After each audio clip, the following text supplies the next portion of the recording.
Adventure around the ওয়ার্ল্ডে আপনাদের সবাইকে স্বাগতম।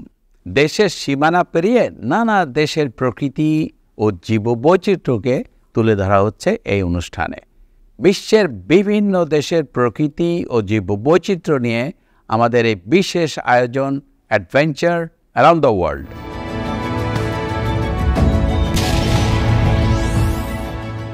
দর্শক মণ্ডলী, মধ্যপ্রাচ্যের দেশ সংযুক্ত আরব আমিরাতের অন্যতম আকর্ষণীয় পর্যটন কেন্দ্র দুবাই সাফারি পার্ক। প্রায় 119 হেক্টর আয়তনের এই পার্কে রয়েছে প্রায় 3000 বন্যপ্রাণী। আফ্রিকা, এশিয়া সহ বিশ্বের বিভিন্ন অঞ্চলের বন্যপ্রাণীর দেখা মেলে এই পার্কে। অ্যাডভেঞ্চার অ্যারাউন্ড দ্য ওয়ার্ল্ডের আজকের পর্বে থাকছে দুবাই সাফারি পার্কের জীববৈচিত্র্য নিয়ে কিছু তথ্য ও চিত্র।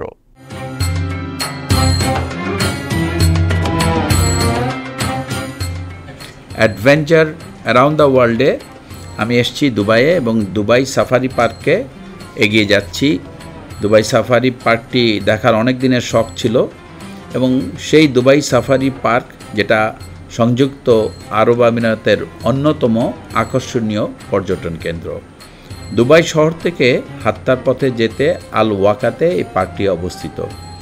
দুবাই সাফারি পার্কটি 5টি প্রধান ভাগে বিভক্ত: African village, explorer village, Asian village, Arabian desert safari এবং আল ওয়াদি।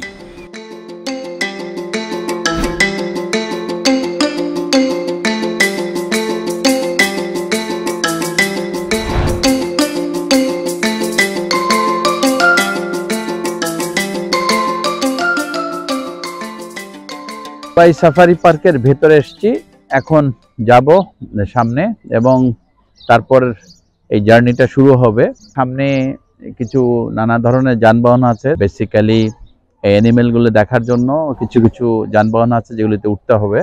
পাশাপাশি হেঁটেও কিন্তু বেশ কিছু জিনিস দেখা যাবে।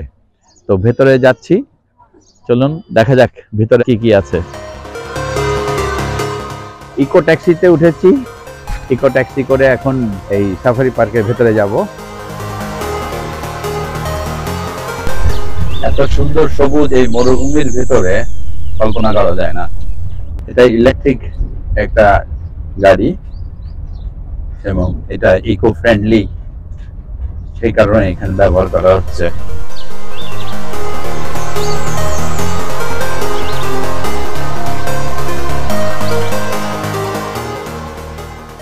আমরা এখন এক্সপ্লোরার ভিলেজে এসেছি, ভেতরে যাব এই গেট দিয়ে, দেখি ভেতরে কি আছে।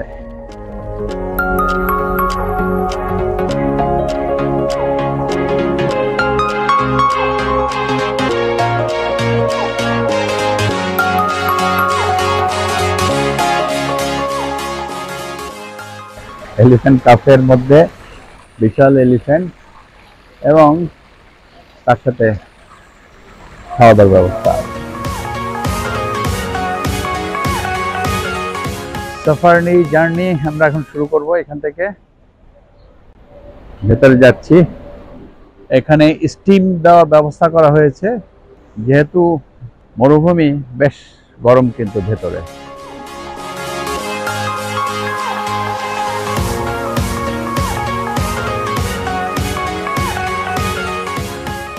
সাফারি জার্নির জন্য বাসে উঠেছি, এখন সবাই উঠছে বাসে।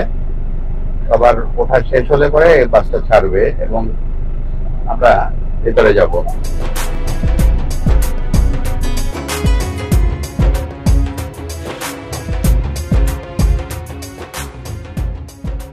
আমরা এখন গন্ডারের এনক্লোজারের সামনে আছি।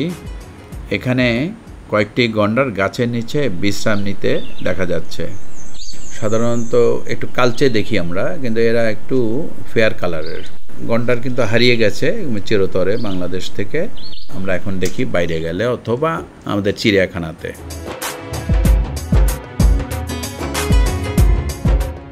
আমরা এখন জলহস্তির যে এনক্লোজার এবং সেখানে বাসটি দুপাশে পানি, মাঝখান দিয়েই কিন্তু বাসটা এগিয়ে যাচ্ছে। এই জলহস্তিগুলো কিন্তু খুব আরামেই আছে এখানে তাদের এই সুন্দর ব্যবস্থাপনার কারণে দুবাইয়ের এই সাফারি পার্কে।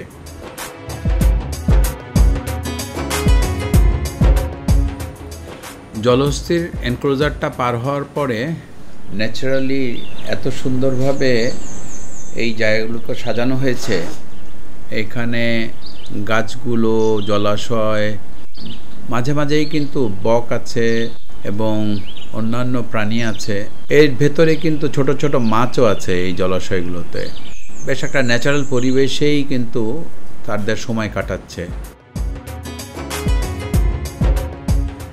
এর মধ্যেই জিরাফের কাছে চলে আসলাম এবং সে উঁচু গাছ থেকে পাতা খাচ্ছে। এখানে দুটো জিরাফ, পাশাপাশি এখানে আরেকটি জিরাফ।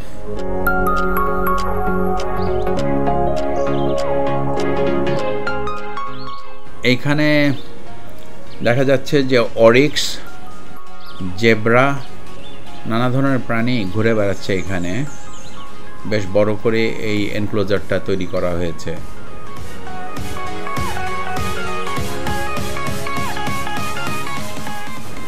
বাসটি নিয়ে একটু ঘুরে ঘুরে যাচ্ছি। এইখানে বেশ কিছু হরিণও দেখা গেল।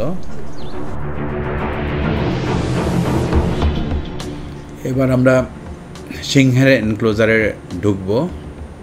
এগিয়ে যাচ্ছি আমরা। সিংহগুলো জলাধারের পাশে বসে রয়েছে। সিংহগুলো বেশ অলসভাবে বসে রয়েছে।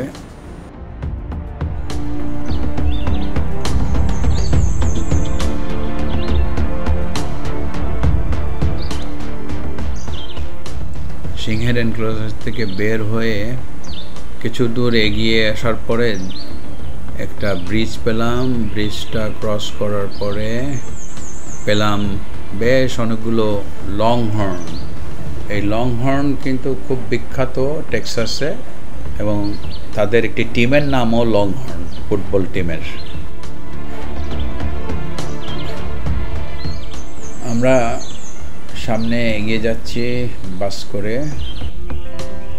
এখানে নীলগাই দেখতে পাচ্ছি। দুটো নীলগাই হেঁটে যাচ্ছে। খুবই একটা সেন্সিটিভ প্রাণী, কিন্তু আমাদের নিজেদের যে নীলগাই সেগুলো কিন্তু হারিয়ে গেছে।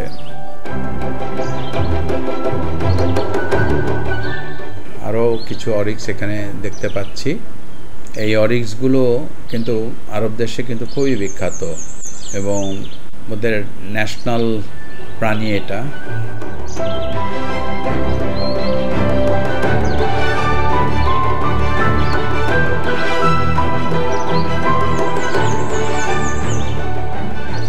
বাস এগিয়ে যাচ্ছে। যেতে যেতে আমাদের চোখে পড়ল আমাদের দেশের শৌর্য বীর্যের প্রতীক বেঙ্গল টাইগার, তার একটি এনক্লোজার।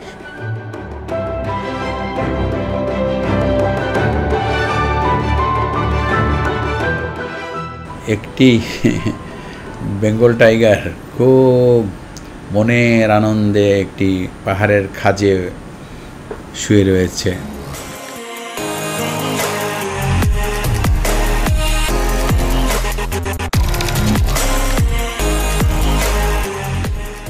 ঘুরতে ঘুরতে বাসটি একটি জায়গায় যেটা আসলো সেটা হচ্ছে আমাদের খুবই দ্রুতগামী একটি প্রাণী, সেটা হচ্ছে গিয়ে চিতাবাঘ। এইখানে খুব সুন্দরভাবে গাছের নিচে বসে রয়েছে।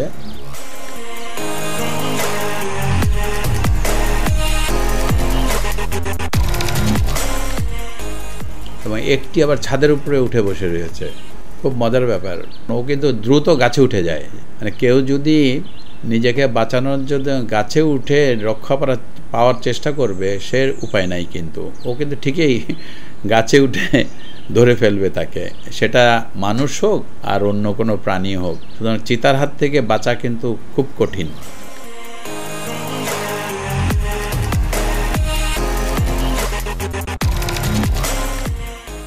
এখন আমরা এই সাফারি পার্কের ভেতরে একটি গাড়িতে আফ্রিকা যে অ্যানিমেল গুলো আছে, সে আফ্রিকান অ্যানিমেল গুলো দেখতে যাচ্ছি।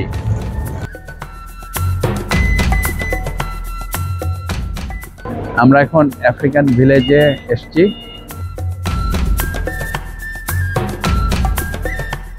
প্রথমে ঢুকেই ভেতরে গেট দিয়ে শিম্পাঞ্জিকে পেলাম।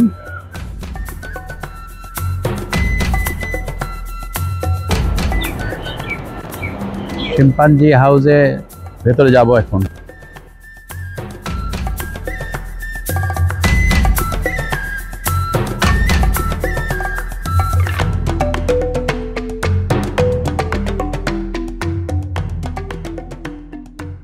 শিম্পাঞ্জি হাউস যেটা এখানে আছে এই দুবাই সাফারি পার্কে, এখানে বেশ কিছু শিম্পাঞ্জি আছে। শিম্পাঞ্জি মূলত মধ্য ও পশ্চিম আফ্রিকার ট্রপিক্যাল ফরেস্টের বাসিন্দা। এরাও প্রাইমেট, অর্থাৎ মানুষের মতোই একই পরিবারের সদস্য। মজার বিষয় হলো মানুষের ডিএনএ এবং শিম্পাঞ্জির ডিএনএর মধ্যে প্রায় 98% মিল রয়েছে। এরা খুবই দ্রুত সাইন ল্যাঙ্গুয়েজ শিখতে পারে, যার কারণে কিন্তু আমরা ভেঙালে ওরাও ভেঙায়। বেশ মজার একটা ক্যারেক্টার কিন্তু এই শিম্পাঞ্জি।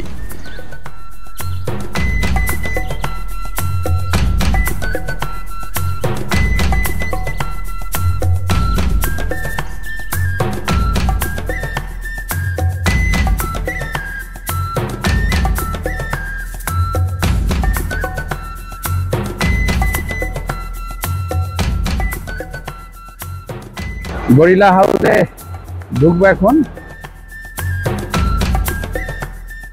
পাহাড় সাদৃশ্য যেই জিনিসটা এখানে বানানো হয়েছে তার নিচে গরিলাগুলো বসে আছে, তবে এখান থেকে বেশ দূরেই আছে ওরা। এগুলো ওয়েস্টার্ন লোল্যান্ড গরিলা। এরাও মানুষের খুবই নিকট প্রজাতি।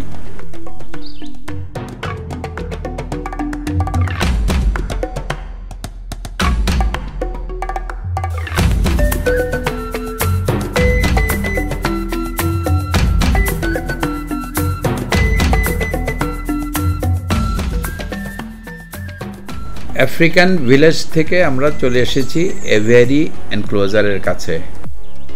শুরুতেই চোখে পড়ল একটি গোল্ডেন ফিজেন্ট।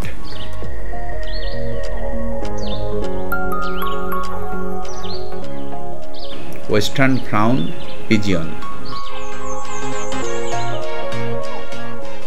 কিছু ডাস্কি লোরি ফল খাচ্ছে। এগুলো এক প্রজাতির টিয়া।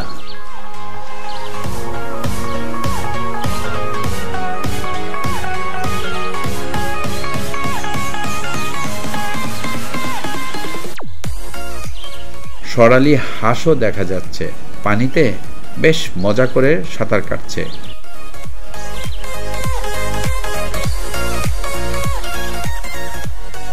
খুব সুন্দর একটি পাখি ম্যাকাও।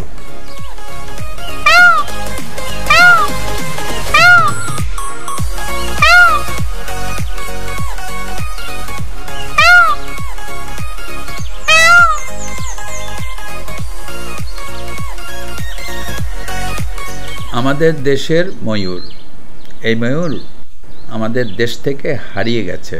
আমাদের দেশে এই ময়ূর এখন আর নেই এবং এখন শুধু চিড়িয়াখানাতেই এবং পাশের দেশেও দেখা যায়। আমরা একটা কথা বলি সব সময়, আমরা যদি সচেতন না হই তাহলে কিন্তু আমাদের দেশ থেকে এভাবে সকল প্রাণী হারিয়ে যাবে। যদি আমরা এদের সংরক্ষণের ব্যবস্থা না করি, পরিবেশ প্রকৃতিকে ভালো না রাখি।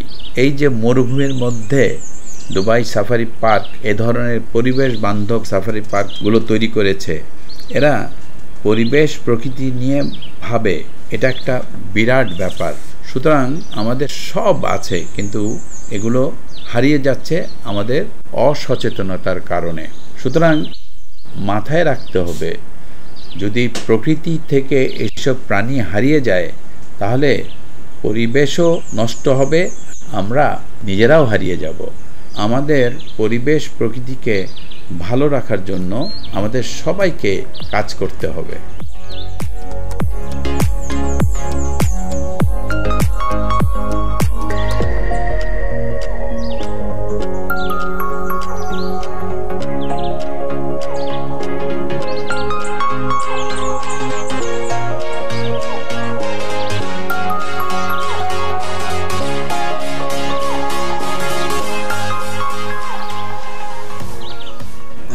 ব্রিজটাতে ওঠার জন্য সিঁড়ি দিয়ে একটু একটু করে উপরে উঠছি। এখানে বেশ কিছু সিলভার ফিজেন্ট দেখা যায়, ঘুরে বেড়াচ্ছে এদিক সেদিক। এরা ময়ূরেরই একটি জাত।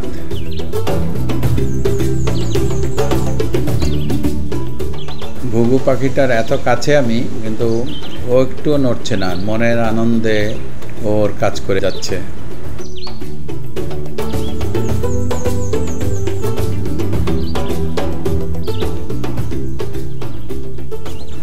বাহ, ঘুরতে ঘুরতে দেখে ফেললাম ঠিক মাথার উপরেই একটি গ্রে প্যারট, লেজটা একেবারে লাল। আমি এবার 3 তলায় উঠছি সিঁড়ি দিয়ে। উঠতে উঠতে হঠাৎ চোখে পড়লো হোয়াইট ক্রেস্টেড টুরাকো বসে আছে। খুবই সুন্দর পাখি।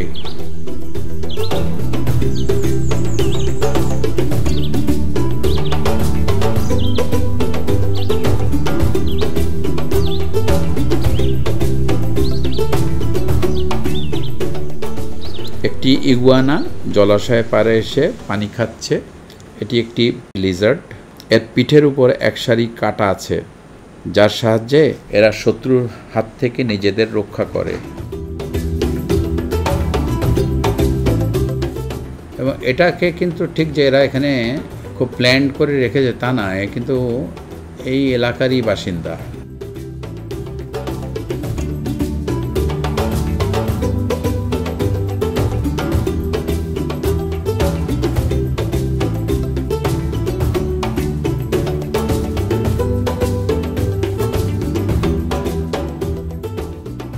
খুব সুন্দর যে পাখিটি, সেটার নাম হচ্ছে ডাস্কি লোরি। ফুলের মধ্যে থেকে সে কচি কচি শ্বাসগুলো টেনে টেনে খাচ্ছে।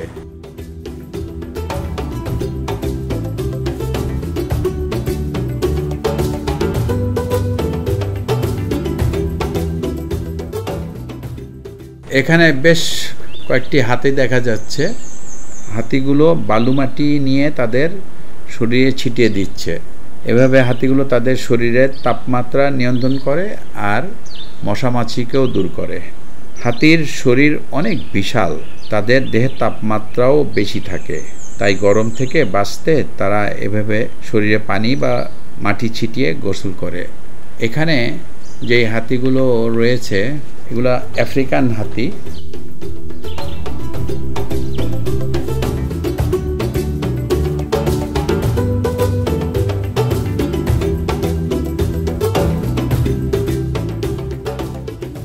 হাঁটতে হাঁটতে চলে আসলাম একটি এনক্লোজারে, যেখানে আফ্রিকান কচ্ছপ, যে এগুলো ডাঙার কচ্ছপ আসলে, এবং এদের হার্ড শেল বড় সাইজ, ডাঙাতেই থাকে এরা, পানিতে নামে না এরা।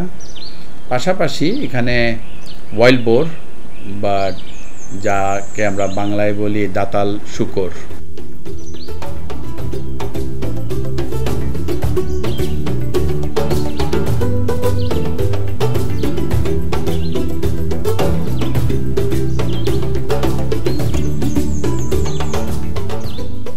এখানে বেশ কিছু বানর জাতীয় প্রাণী।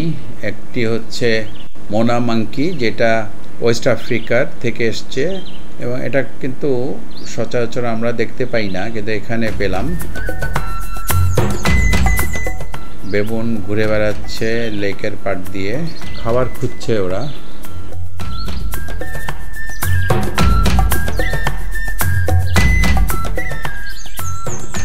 কেউ কেউ আবার বাদাম ছুঁড়ে দিচ্ছে, যদিও দেওয়া উচিত নয়।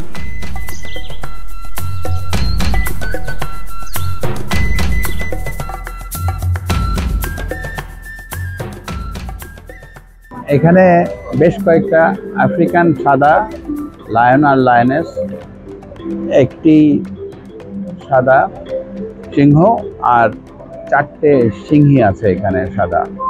এগুলো সবই কিন্তু আফ্রিকার।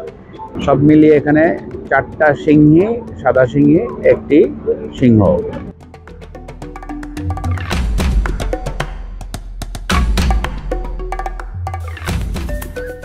বাহ, সে খুব মনের আনন্দে পানির পাশ দিয়ে হেঁটে যাচ্ছে।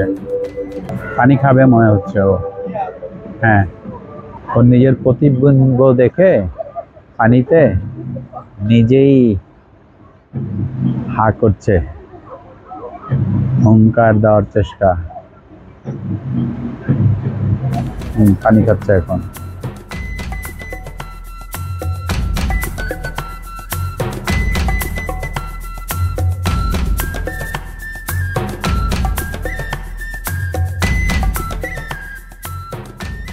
বিশাল দেহি হয় না, বড় বড় একেবারে।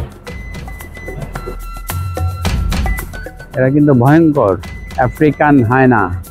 এর মধ্যে টিটি পাখিও ঘুরে বেড়াচ্ছে একটা। এরা খুবই হিংস্র, একেবারে হাড় পর্যন্ত গুঁড়ো করে খেয়ে ফেলে এরা। এখানে বেশ কয়েকটি আফ্রিকান ডোরাকাটা হায়না, স্ট্রাইপড হায়না।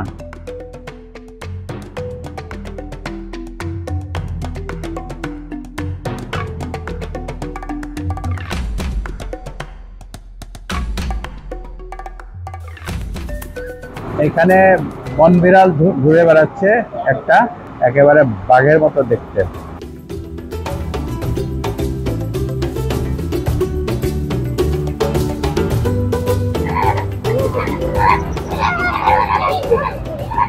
আমি ঘুরতে ঘুরতে আফ্রিকান ভিলেজের একটি জলাশয়ের কাছে চলে আসছি।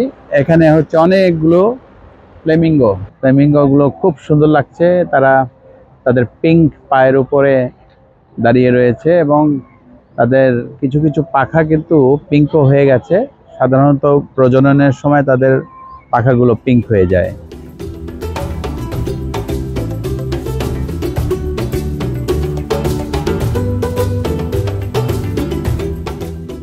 এখন আমরা ট্রেনে করে এশিয়া ভিলেজে যাচ্ছি। ওইখানে দেখি এশিয়ান কি কি অ্যানিমেল আছে।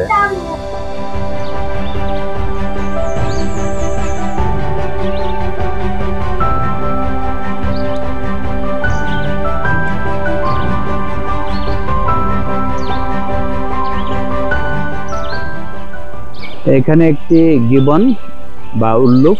এখানে নানা ধরনের স্থাপনা, পাহাড়, জলাশয় এবং অন্যান্য জিনিস সবকিছু মিলিয়ে কিন্তু এখানে খুবই একটা সুন্দর অ্যাটমসফিয়ার।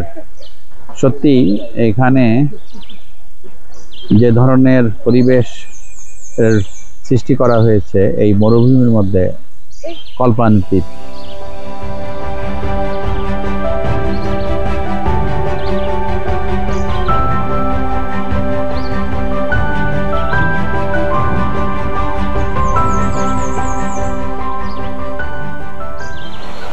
এখানে কিছু সারস আছে, আর এখানে কিছু পানকৌড়ি, ঝর্ণা, খুবই সুন্দর অ্যাটমসফিয়ার এখানে।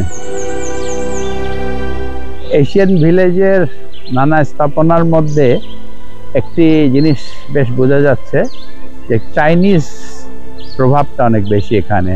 নানা ধরনের জিনিস করা হয়েছে। আমরা এবার একটু ওই জলাধারের যে ঝর্ণাটা সেখানে যাব।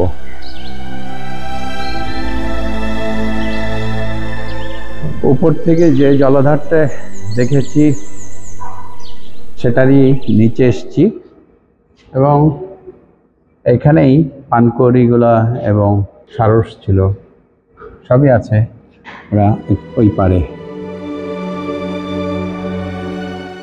এখানে যে ওয়ালিবিগুলো আছে এগুলো অস্ট্রেলিয়ার যে ক্যাঙ্গারু সেটার মতোই, এটা আরেকটি জাত। এগুলোই কিন্তু ছোট।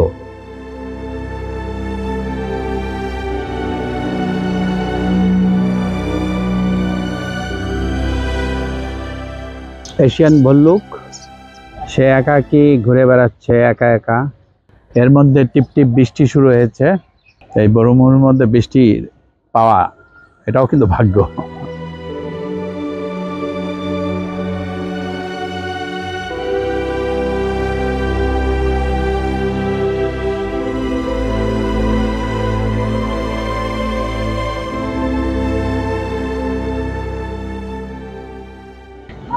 এটা হচ্ছে আমাদের দেশের টিয়া।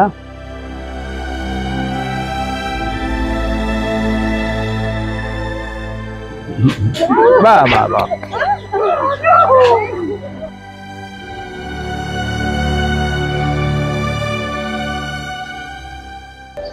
দুবাই সাফারি পার্কে সারাদিন ধরে ঘুরলাম। এখন 5:30 বাজে বিকেল, এখন যাওয়ার সময় হয়েছে। একটি জিনিস খুবই ভালো লাগলো যে এই রকম মরুভূমির মধ্যে যে সবুজের সমারোহ ঘটানো হয়েছে এই সাফারি পার্কে, পাশাপাশি অনেক জলাধার এবং নানা ধরনের যে আর্কিটেকচারাল যে স্থাপনাগুলো, সেগুলো দেখলেই বোঝা যায় যে খুব চিন্তা করে এই সাফারি পার্কটি তৈরি করা হয়েছে। নানা ধরনের অ্যানিম্যাল এখানে বিভিন্ন দেশের, এবং সবচেয়ে বড় কথা হলো তাদের রক্ষণাবেক্ষণ, তার ব্যবস্থাপনা বা দেখার মতো। সব কিছু মিলিয়ে দুবাই সাফারি পার্কের থেকে একটি বড় শিক্ষা হচ্ছে যে এই যে আমাদের অ্যানিম্যাল বলি, পরিবেশ বলি, প্রকৃতি বলি, যাই আছে আমাদের আশেপাশে, সব কিছুকেই আমাদের কিন্তু ধরে রাখতে হবে এবং তাকে সুন্দরভাবে ব্যবস্থাপনার মাধ্যমে টিকিয়ে রাখতে হবে। তাহলেই এই পরিবেশ ভালো থাকবে, প্রকৃতি ভালো থাকবে, আমরা ভালো থাকব, আমাদের ভবিষ্যৎ প্রজন্ম ভালো থাকবে।